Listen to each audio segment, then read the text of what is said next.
की हर डिटेल पूरी अपडेट के साथ। तो आइए शुरू करते हैं 25 मिनट 25 खबरें।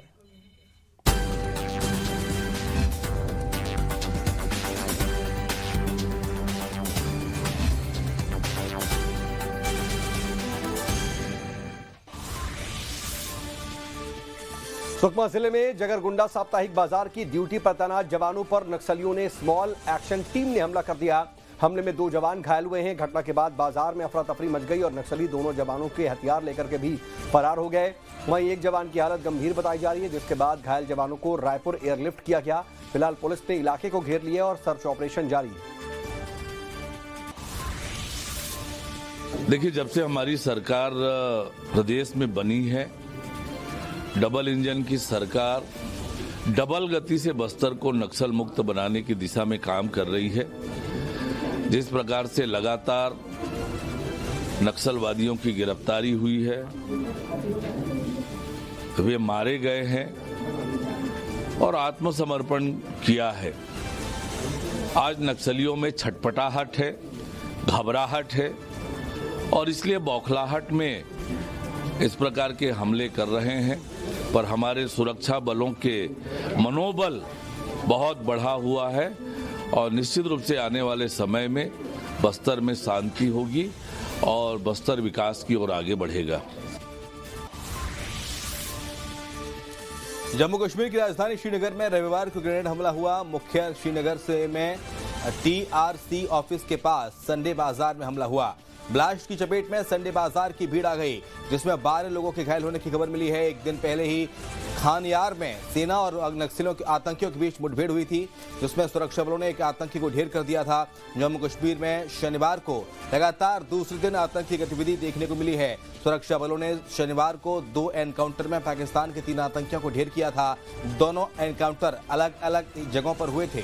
पहला एनकाउंटर श्रीनगर में हुआ, जबकि दूसरा अनंतनाग में हुआ। इसमें सुरक्षा बलों ने आतंकी संगठन लश्कर-ए-तैयबा के टॉप पाकिस्तानी कमांडर और 2 अन्य दहशतगर्दों को ढेर किया था। भिंड में शनिवार रात 2 पक्षों में फायरिंग की वारदात हुई और एक शख्स की मौत हो गई, जिसके बाद परिजनों ने शव को सड़क पर रखकर ग्वालियर इटावा NH 719 जाम कर दिया। मौके पर पुलिस पहुंची और समझाइश और आरोपियों पर कार्रवाई का आश्वासन देने के बाद जाम खुला। बताया जा रहा है कि आपसी रंजिश पे दोनों पक्षों में फायरिंग हुई और पुलिस ने मामले में 7 लोगों के खिलाफ FIR भी दर्ज किया। तलाश शुरू कर दी गई है। और इसमें 7 आरोपी बनाए गए हैं इस मैटर में। इन 7 आरोपियों में एक मूल जो है वो आसू तोमर और उसके साथी दारान है। इनके द्वारा जो गोली मारी गई है वो 315 बोर्ड का बताया जा रहा है। अभी उसका PM चल रहा था और इसी बात को लेकर उनके द्वारा मांगी की जा रही थी कि इनकी गिरफ्तारी की जाए, तो जिसको लेकर आश्वासन दिया गया है प्रशासन के द्वारा भी, और पुलिस भी इसमें पूरी तरह कार्रवाई कर रही है। अपराधियों के बिल्कुल हौसले बुलंद नहीं है। अपराधियों पर लगातार कार्रवाई की जा रही है। इसी रिटेलिएशन को लेकर अपराधी ज्यादा बौखलाहट दिखा रहे हैं। सर, परिजनों ने जाम लगाया? जाम नहीं, वो एक्चुअली उनकी मांग ये थी कि इसमें जल्दी से जल्दी कार्रवाई की जाए।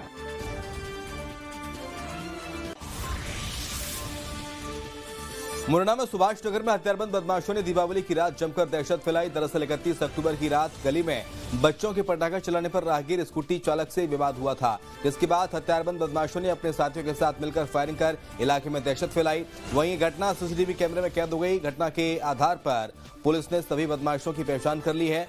पुलिस आरोपियों की तलाश में जुटी है। ये परसों रात को 11 और 11:30 की बात थी, दिवाली के दिन की। जो एक हमारे कटिक समाज का घर है, वो अपने परिवार के साथ वहाँ पे पटाखे चला रहे थे। उसी समय मोटरसाइकिल से 1-2 बार लड़कों का आना जाना हुआ, तो उस पर से रोक टुक पर से वहाँ कुछ हल्का सा विवाद हो गया। उस पर से 4-5 लड़के आए और एक फायर करके चले गए। फिर कल इसमें जब हमने जाके वहाँ पे पूछताछ की, सब कुछ मालूम किया, तो फरियादी के बताए अनुसार उनके खिलाफ अपराध दर्ज किया है फायरिंग का। और क्योंकि वो हरिजन है और आरोपीगण सब सवर्ण और ओबीसी समाज के हैं, तो फिर एक हरिजनेट का अपराध दर्ज किया है। अभी विवेचना में ये पता करने का प्रयास किया जा रहा है, वो आसपास कुछ फुटेज भी मिले हैं, तो असलियत में घटना में कौन कौन संलिप्त है और फरियादी किस किस को और देखता है, उसके आधार पर कार्रवाई कर रहे हैं। अनूपपुर में पटाखों को लेकर के दो पक्षों में विवाद हुआ, जिसके बाद देर रात करीब 2 बजे मुस्लिम समाज के 12 से ज्यादा लोगों ने आदिवासी परिवार के घर में घुसकर लाठी डंडों से हमला किया, साथ ही घर का सारा सामान तोड़ा। इस दौरान आग लगाने की भी कोशिश की गई। घटना में एक महिला गंभीर रूप से घायल हो गई, उसे आनंद फानन में अस्पताल में भर्ती करवाया गया है, जहां उसका इलाज चल रहा है। वहीं पीड़ित परिवार ने न्याय की गुहार लगाई है। सूचना पाकर मौके पर पुलिस पहुंची और मामले की जांच में जुटी है। चला है तो रास्ते में लड़के लोग झगड़ा किए, उसके बाद जो है रात में 2 बजे आके हमारे घर में जो है पूरा तोड़ फोड़ किए। और मैं जो रात में हमारी छोटी जो है हमसे छोटा भाई है, उसके घर वाली को मारे थे, तो उसको जो है Shahdol hospital refer medical college में जो किया गया था। तो मैं वहाँ था। मैं फिर उसके बाद 2 बजे रात को शहडोल से आया अनूपपुर थाने। उसके बाद सुबह आया हूँ, तो मेरे को रात में फ़ोन करके बताया कि जो इतना रात में आए पिकअप से कम 20 से 25 आदमी मुसलमान पूरा जो है हमारे घर में तोड़ फोड़ कर रहे थे। कल एक घटना हुई है जिसमें और मुस्लिम समाज के एक परिवार जिनकी आपस में पुराने विवाद को लेकर झगड़ा हो गया था, जिसमें दोनों पक्ष घायल हैं और दोनों की तरफ से काउंटर एफआईआर कर दी गई। सर, बताया जा रहा है कि कोई एक ग्रुप है जिसने एक महिला के ऊपर काफ़ी ज़्यादा हमला किया, जिस पर सिर में चोट आई है और रेफर भी है, और सुबह जब उसका भाई भी शायद उसी के रिलेटिव को जब जा रहा तो फिर हमला किए। ये कौन लोग हैं? जी, जैसा मैंने बताया है, रात की जो घटना है उसमें दोनों पक्ष को चोट है और दोनों पक्ष से एफआईआर है। और जैसे सुबह की जो आप घटना बता रहे हैं, इसको तस्दीक की गई जा रही है और यदि सही पाया जाएगा तो उस पर भी एफआईआर पंजीबद्ध किया जाएगा। जी। मध्य प्रदेश के देवास में कुछ लोगों ने एक डिलीवरी बॉय के साथ जमकर मारपीट कर दी, जिसका एक वीडियो भी सामने आ गया है। दरअसल डिलीवरी बॉय एक होटल से पार्सल लेने निकला था। वहां से गुजर रहे एक युवक की बाइक उसकी बाइक से टकरा गई। झगड़े के बाद युवक ने अपने कुछ दोस्तों को मौके पर बुला लिया, जिसके बाद सभी ने मिलकर डिलीवरी बॉय की पिटाई कर दी। पीड़ित युवक ने थाने में मामला दर्ज करा दिया। फिलहाल पुलिस मामले की जांच कर रही है।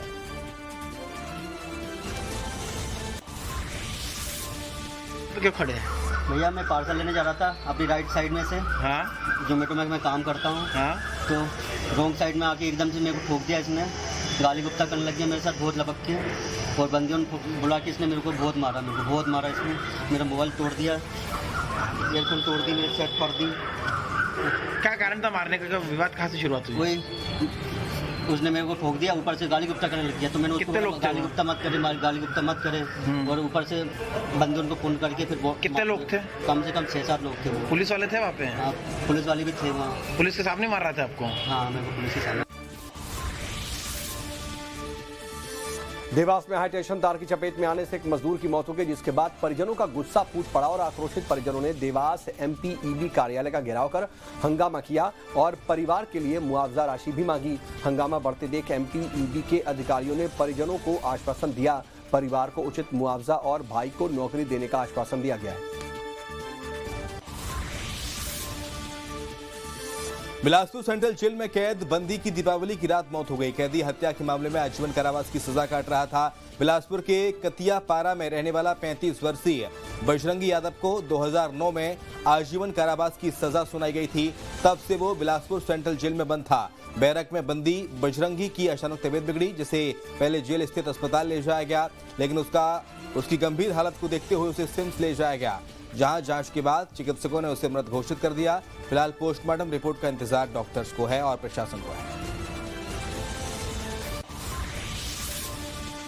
1 तारीख को रात्रि में लगभग 1:45 बजे और 2 बजे के आसपास से कैदी अपने बिस्तर में सोया था। अचानक से उसके शरीर में अकड़न सा हुआ। तो फिर उनके जो अगल और बगल वाले जो और बंदी लोग थे, नंबरदारों के द्वारा खैरियत दिए गए कि किसी को तुरंत स्वास्थ्य सुविधा दिया जा करके। जो जेल चिकित्सक हैं और फार्मासिस्ट हैं तत्काल यहाँ पे आए और तुरंत उनको बाहर हॉस्पिटल ले गए। तो सिम्स लगभग 2:50 के आसपास पहुँचे थे। तो लगभग 3 बजे के आसपास मृत्यु होना सूचित हुआ मुझे। गुना जिले के आरून क्षेत्र से 6 महीने की एक बच्ची का अपहरण हो गया था और बच्ची के पिता को खेत पर ठेके पर काम करने वालों पर अपहरण का शक था। सूचना मिलते ही पुलिस सक्रिय हुई और करीब 4 घंटे की घेराबंदी के बाद आरोपी बच्ची को एक जगह छोड़कर फरार हो गए। रात 1 बजे पुलिस ने बच्ची को बरामद भी कर लिया और माता पिता को सौंप दिया। आरून कस्बे के सरस्वती कॉलोनी के रहने वाले सोनू रघुवंशी की 6 महीने की जो बच्ची थी उसको 2 बाइक पर सवार 5 से अधिक बदमाशों ने उसके दादा की गोद से छीन करके वो फरार हुए थे। परिजनों की शिकायत पर पुलिस ने जांच शुरू की और पैसों को लेकर के विवाद की बात सामने आई।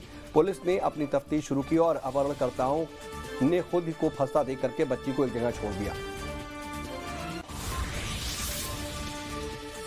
मुंबई पुलिस ने यूपी के मुख्यमंत्री योगी आदित्यनाथ को जान से मारने की धमकी भरा संदेश भेजने के आरोप में एक युवती को गिरफ्तार किया है। युवती की पहचान फातिमा खान के तौर पर हुई है। वो अपने परिवार के साथ महाराष्ट्र के ठाणे जिले के उल्हासनगर इलाके में रहती है। उसने आईटी में BSc की है। एक पुलिस अधिकारी ने बताया कि उसके पिता का लकड़ी का कारोबार है। युवती शिक्षित है लेकिन मानसिक रूप से अस्थिर है। मुंबई यातायात पुलिस के व्हाट्सएप पर शनिवार को किसी अज्ञात नंबर से एक संदेश आया जिसमें